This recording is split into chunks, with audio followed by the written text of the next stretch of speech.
Lang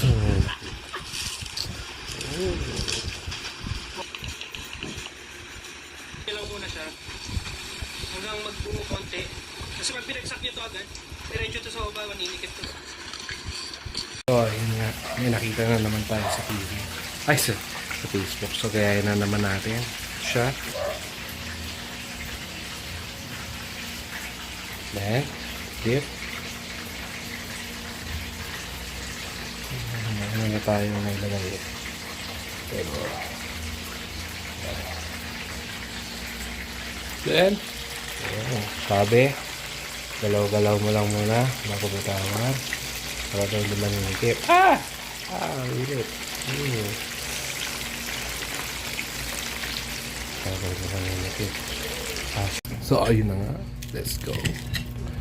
Tikman na natin yan.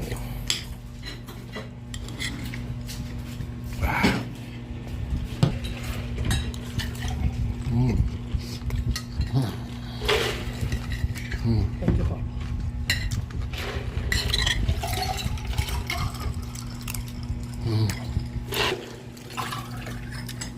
Tayo na rin. Kaya na.